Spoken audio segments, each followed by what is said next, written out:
I've been seeing this particular sentiment from folks saying that because of Xbox's 2% gaming revenue increase, that it's likely that the Xbox hardware is not going to be a thing next generation.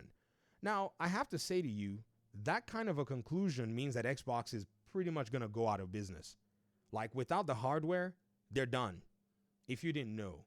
Because here's what you're looking at. If Xbox was going to quit hardware, they would have quit hardware before the Xbox Series generation.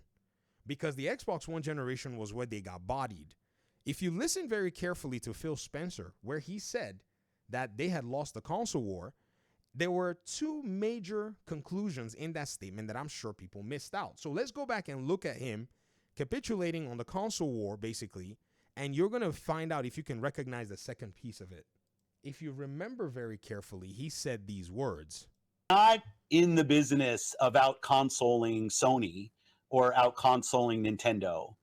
There isn't really a great solution or win for us. And I know that will upset a ton of people, but it's just the truth of the matter is that when you're third place in the console marketplace and the top two players are as strong as they are and have, in certain cases, very, very discrete focus on doing deals and other things that will that kind of make being Xbox hard for us as a team. That's on us, not on anybody else.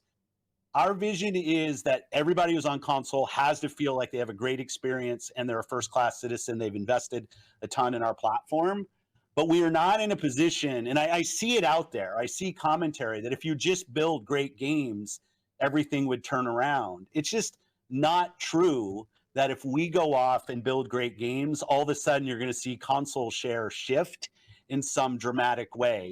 And PlayStation fans have actually confessed to this. They've said, I don't care what it is that Xbox makes. I'm not going to go buy an Xbox.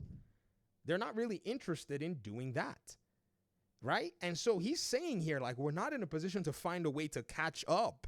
Like, we could make all these games, but it's not really going to go ahead and shift anything, especially in the time frame that they wanted to shift things, which, you know, generation by generation is basically the difference between make or break.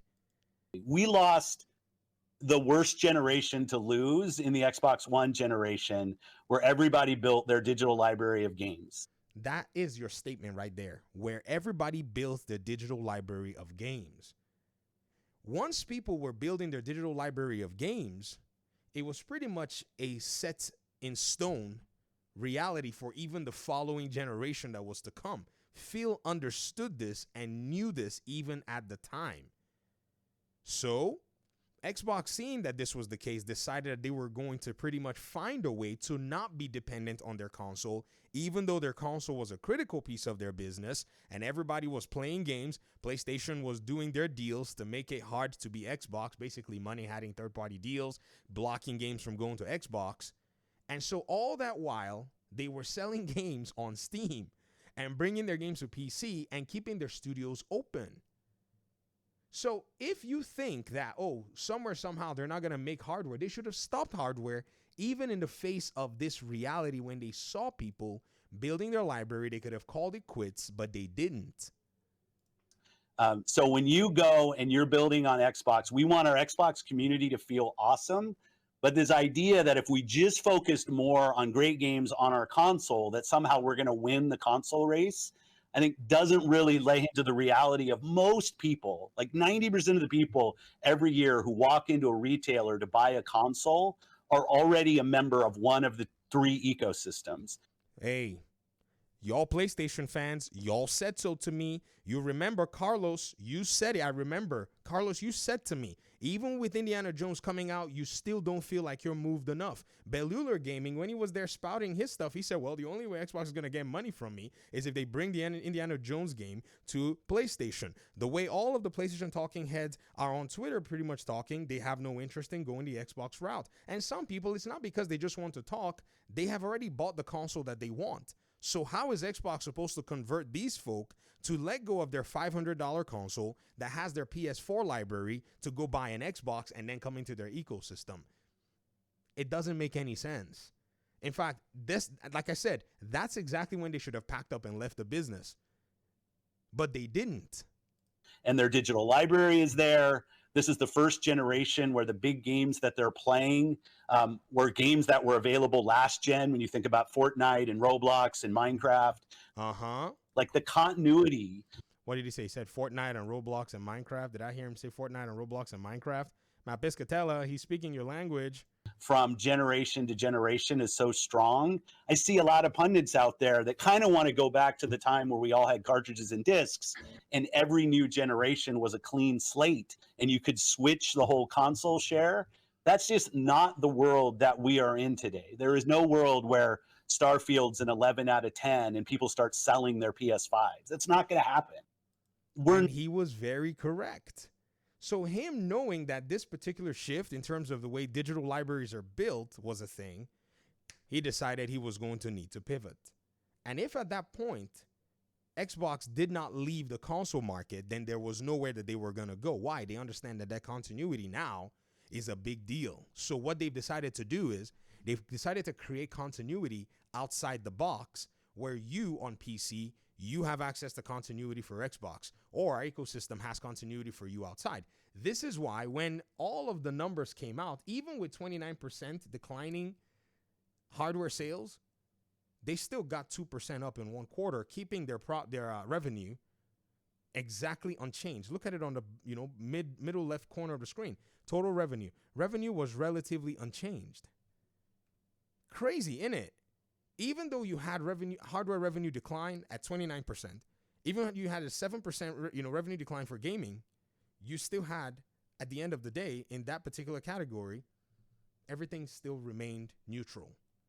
Because they took a multi-pronged approach. The one that, when PlayStation's document leaked, they showed that Microsoft can supply multi-game subscription 50%, console games 50%, PC 60%.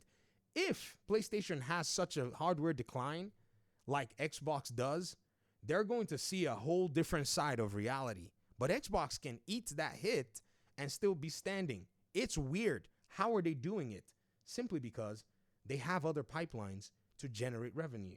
They've diversified and divested themselves from being solely clinged onto the console. So if you think they're not going to make a console variation next generation, you're lying to yourself, because they absolutely need that box, because that box is predicated on the majority of their game sales in terms of, their own console base and the majority of their subscription base and the majority of their Game Pass users right now. So Game Pass being subscription is one of their business, and that's tied to the box. Not many PC gamers have adopted Game Pass. So they need that box to continue Game Pass in the next generation, which is where they are. So even though they haven't reached 100 million Game Pass subs, they're still profitable at around 34% of that number. Do you see what's going on? At 34% of their intended goal that they put out there, that they finally decided they were going to scrap and somewhat give up on, they're still profitable. If they ever approach 35%, 36%, 37%, 38%, even at 40%, I think their realistic goal is 40% to be basically the strongest in the industry, regardless of whatever wins may waver at this current moment that we can see. There might be other wins that could knock them crazy. But I think that their strategy, this guy, I'm sorry, man, for all the people within the Xbox ecosystem that you continue to talk bad at this guy, you have to understand that this man inherited a tough situation.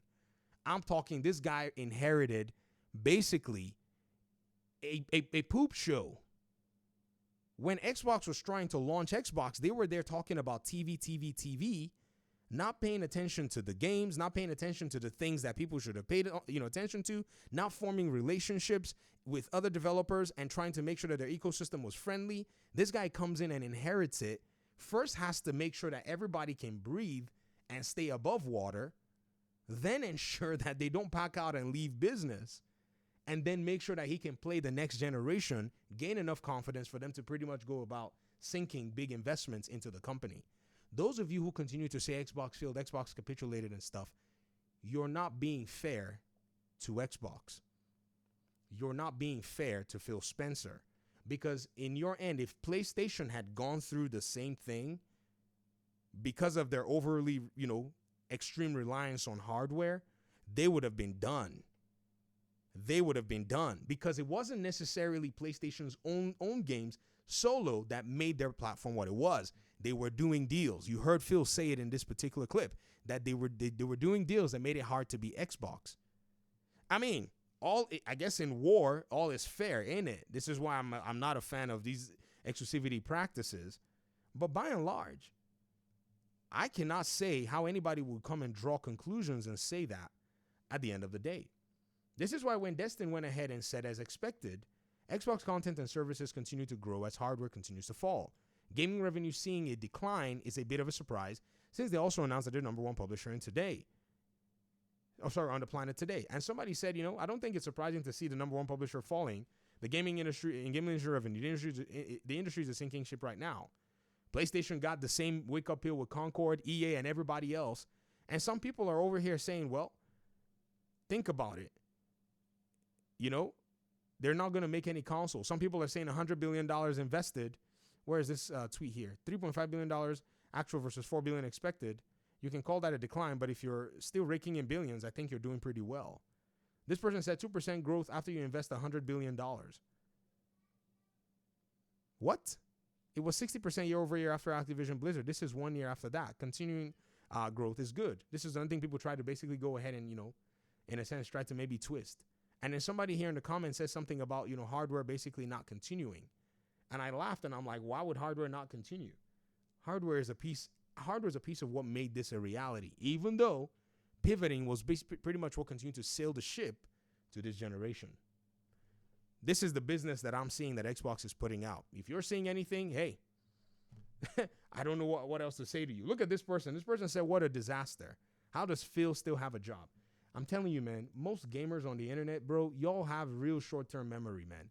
You guys act like you were not sitting here and y'all were mocking this clip. You were saying, we told you. But none of you actually thought and said, well, if this guy said we were losing, how did he still drag them into this generation? Because y'all were the same people who swore. Now, you will not buy an Xbox even if they made Earth, Water, and Thunder game that you've been wanting all your life. That you will stay with PlayStation regardless. So, Xbox looked and said, we made it without the console in the Xbox One generation. We're going to do it again in the Xbox Series generation, and they're doing it. And we're going to continue it this time. If there's any smell of any bad thing going on, we'll port games to PlayStation and make money there. That's it. You better watch it happen. And for those of you on PlayStation that are basically shouting and screaming, you have to realize that it's only conditional.